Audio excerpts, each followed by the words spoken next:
तुम्हारे शरीर में केवल हड्डियां बच गई हैं। इतना कठोर तप का कारण क्या है? तुम क्या वरदान मुझसे मांगना चाहते हो? वर मांगो मुझसे। कालनेमी ने कहा, ब्रह्मांड में जो जो महाबलिष्ठ देवता हैं उन सब के मूल में भगवान विष्णु हैं। उन संपूर्ण देवताओं के हाथ से भी मेरी मृत्यु न हो। ब्रह्मा जी मुस्कुराए, अरे वाह, ये तुमने क्या वरदान मांगा? दुर्लभोऽयं वरो दैत्य यस्त्वया प्रार्थितः परः कालांतरे ते प्राप्तः श्यामन्वाक्यं न मृषा भवेत्।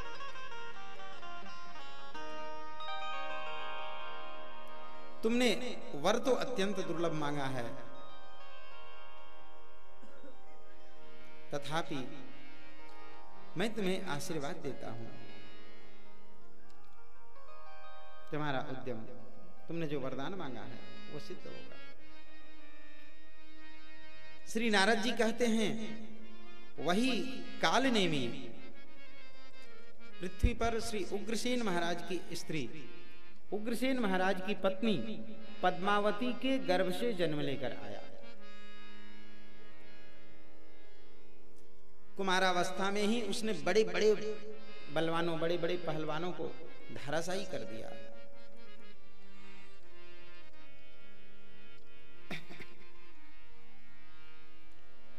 बालपने में ही वो बड़े बड़े पहलवानों के साथ कुश्ती लड़ा करता था और सबको परास्त कर देता था, इतना बलिष्ठ था वो। एक बार जमुना जी के किनारे कुछ सेनाएं टिकी हुई थी, कुछ छावनी लगी हुई थी। उसमें एक महामत गजराज था जिसका नाम था कुबलिया पेड़। से कंस का जन्म हुआ है। बाल्यकाल से ही ये अत्यंत बलशाली था। एक समय की बात है, मगधराज श्री जरासंध जी जमुना किनारे अपने सैनिकों के साथ छावनी लगा के थे। उनके पास एक हाथी जिसका नाम कुबलिया पीड़ था, अत्यंत बलशाली हाथी था।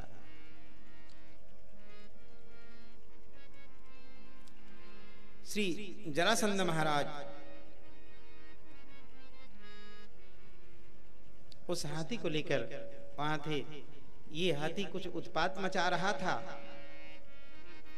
कंस ने इस हाथी को पकड़ा और इसके साथ घमासान युद्ध करने लग गया। अपने मुक्के के प्रहार से कंस ने इस कुबलिया पेड़ हाथी को धराशायी कर दिया। इतना जोर का घूसा मारा, सोचो कितना शक्तिशाली होगा। जिस कुबलिया पेड़ हाथी में सैकड़ों हाथियों का बल था, उस कुबलिया पेड़ हाथी को एक घूसा मारा कंस ने, वो कुबलिया पेड़ हाथी वहीं बैठ गया। जरासंध को इस बात का पता लगा। जरासंध ने कहा, मैं भी तो देखूं ऐसा कौन बलशाली है जिसने मेरे कुबलिया पेड़ को परास्त कर दिया। कंस के बारे में पता लगा है। जरासंध कंस के ऊपर प्रसन्न हुआ और अपनी दो पुत्री अस्ति और प्राप्ति का विवाह कंस के साथ करवा दिया। अब तो कंस का मनोबल और बढ़ गया और कंस अब दिग्विजय करने के लिए निकल पड़ा। कंस ने कहा, मैं इस पूरी पृथ्वी पे विजय करूंगा। और दिग्विजय करने के लिए निकला तो अनेक जो बलिष्ठ लोग थे, चाणूर, मुष्टिक, इन सबको परास्त करता गया और सबको अपना मित्र बनाता गया। इसी क्रम में एक द्विविद नाम का वानर जो रामावतार में राम जी की सेना में था, उस द्विविद वानर के साथ भी इसका युद्ध हुआ है। द्विविद को भी इसने अपना मित्र बनाया है। ऐसे करते करते कंस महेंद्रगिरी पर्वत पर पहुंचा है। उस पर्वत को भी उखाड़कर वो पलटने वाला था। वहां रहने वाले परशुराम भगवान ने क्रोध किया है। जब इनको क्रोधावस्था में देखा है, परशुराम जी को जब क्रोधावस्था में देखा, कंस ने जाकर उनके चरणों पे गिर पड़ा है, उनसे क्षमा याचना करने लगा है, उनकी प्रदक्षिणा की और कहने लगा, बाबा आप मुझे क्षमा प्रदान करें। परशुराम जी शांत हुए और शांत होकर परशुराम जी ने उससे कहा, तू मेरे सामने एक तुच्छ कीट के समान है, अनेक प्रकार से भर्त्सना की है,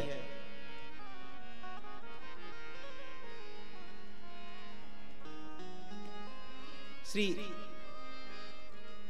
परशुराम जी इससे कहते हैं, तू घमंड में चूर है, दुष्ट क्षत्रिय है,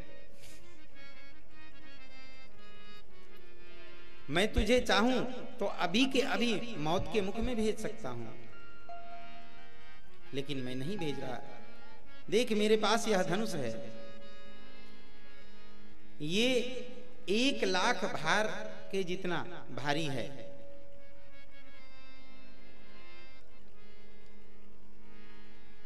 एक भार में कितना वजन होता है?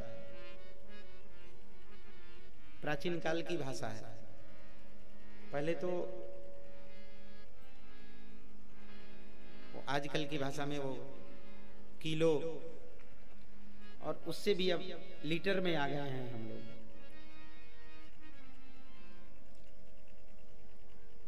पहले क्या चलते थे?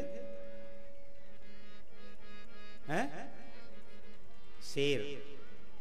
हाँ, जब शेर से तौल होता था तब के लोग शेर हुआ करते थे। उसके बाद किलोग्राम आया, अब किलोग्राम भी नहीं, अब लीटर। अब हमको लगता है लीटर भी बंद हो जाएगा कुछ दिन में, अब मिलीग्राम चलेगा।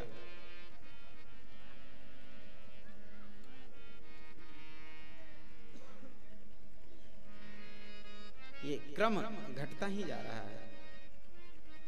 पहले भार चलता था, उस समय द्वापर के समय में भार, एक भार में लगभग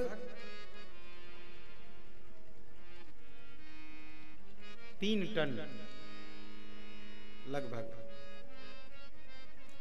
ऐसे 1,00,000 भार का वो धनुष था जो परशुराम जी के पास में था।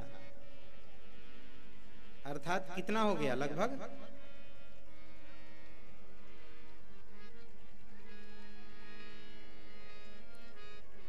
1,00,000 भार, लगभग गुणित करें तो 30 लाख मन।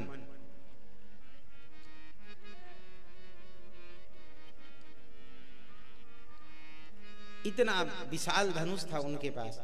भगवान परशुराम ने कहा, इस धनुष को अगर तू उठा ले तो मैं तुझे क्षमा प्रदान करूंगा। तू अपने बल के मद में चूर है। ये धनुष उस समय का है जब भगवान शिव ने त्रिपुरासुर के साथ युद्ध किया था। उसी समय भगवान शिव ने मुझे ये धनुष दिया था। मैंने इसी धनुष से क्षत्रियों का विनाश किया है। तो इस धनुष को उठा के दिखा। भगवान परशुराम के चरणों में गिर पड़ा है कंस, क्षमा याचना की है और उस धनुष को देखते देखते उठा लिया।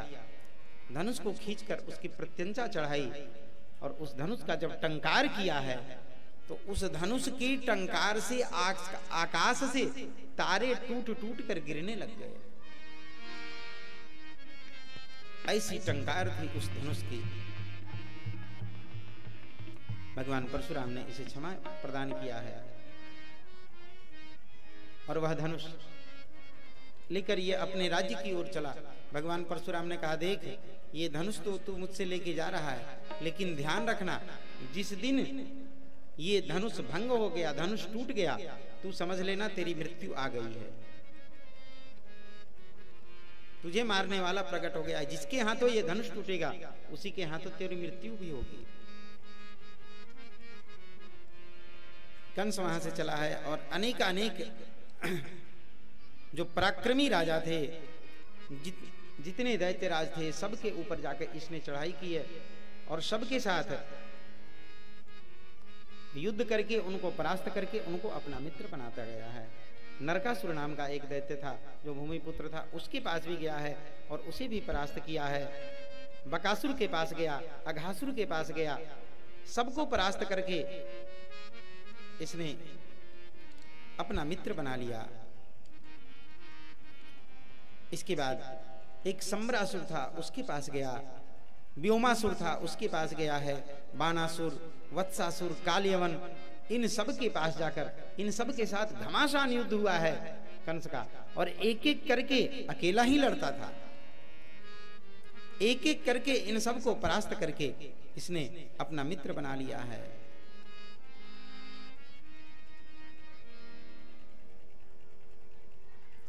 श्री बहुलाश्व जी महाराज कहते हैं, भगवान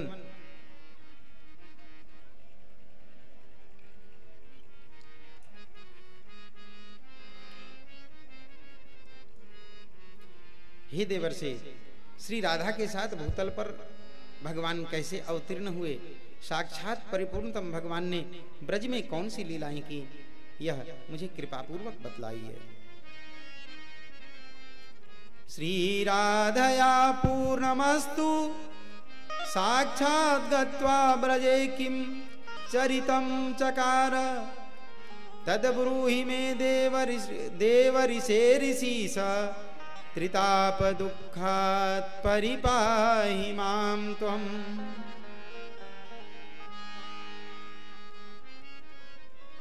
देवर्षि, भगवान ने कैसे कैसे लीलाएं की वो सब आप मुझे श्रवण कराएं। भगवान का अवतार कैसे हुआ ये सब बात आप मुझे बताएं। जय जय श्री राम।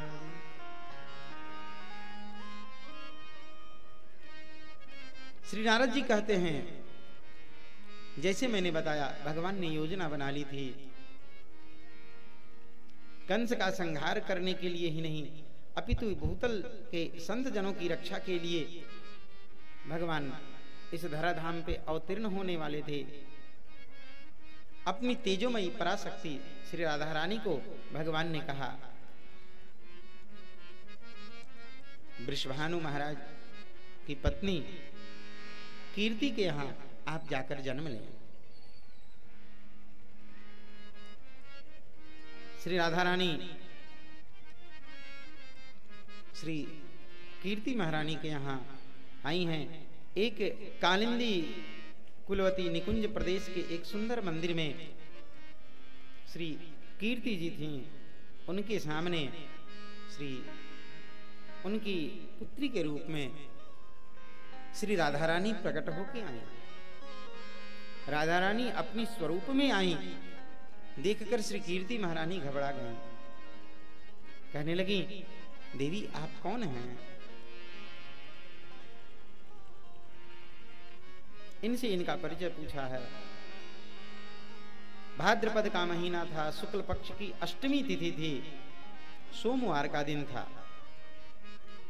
श्री राधा रानी श्री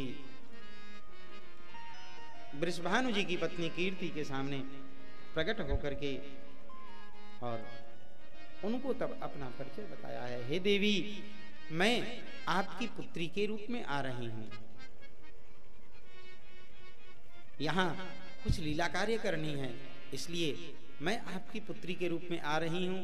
आप मेरा संभरण करना, आप मुझे अपनी पुत्री के रूप में स्वीकार करना। श्री कीर्ति महारानी ने कहा, आप इस प्रकार मेरी पुत्री कैसे बन के आ गई? अरे बालिका तो छोटी सी होती है जब जन्म लेती है, आप छोटे रूप में तो परिणत होइए।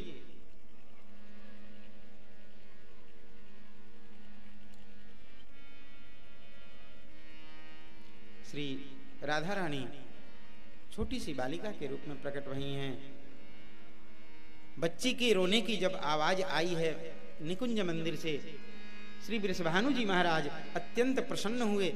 वृषभानु जी महाराज दौड़े दौड़े आवे, अरे क्या हुआ? श्री वृषभानु महाराज को श्री कीर्ति जी ने दिखाया है, हमारे लाली हुई है। देखकर श्री वृषभानु जी अत्यंत प्रसन्न हुए हैं। आहा, बहुत सुंदर, हमारा सौभाग्य है जो हमारे घर में लाली प्रकट हुई है। बोलिए कीर्ति जी महारानी की, श्री वृषभानु महाराज की, श्री बरसाना धाम की, श्री राधा रानी सरकार की।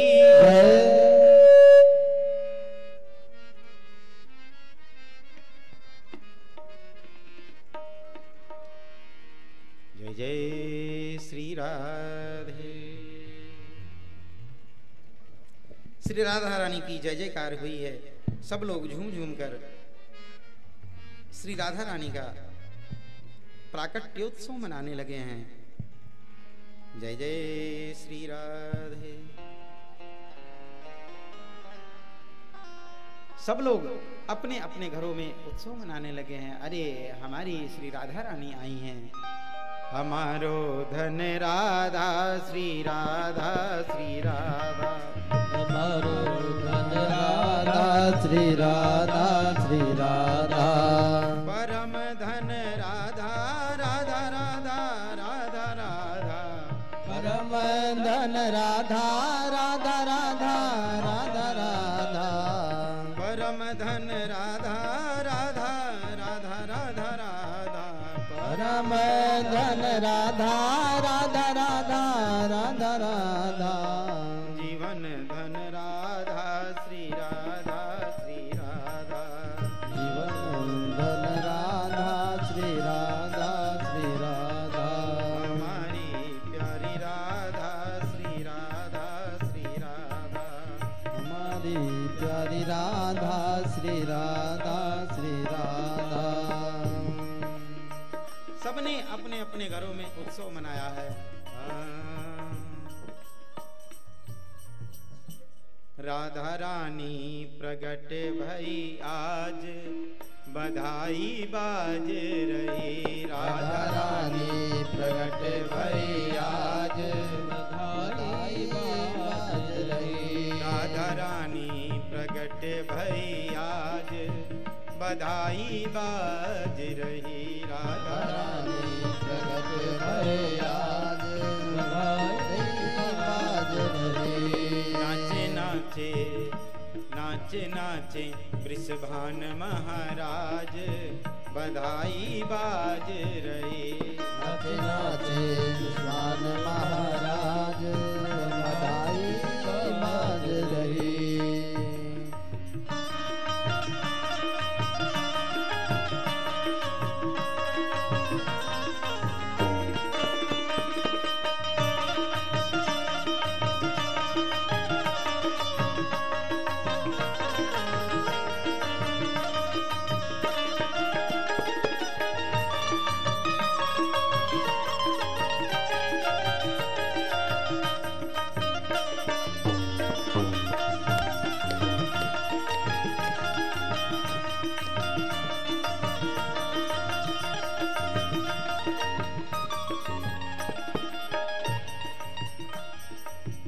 नाचे सब बरसाना नर नारी, नाचे सब बरसाना नर नारी। नाचत सब बरसाना नर नारी। नाचत सब बरसाना नर नारी।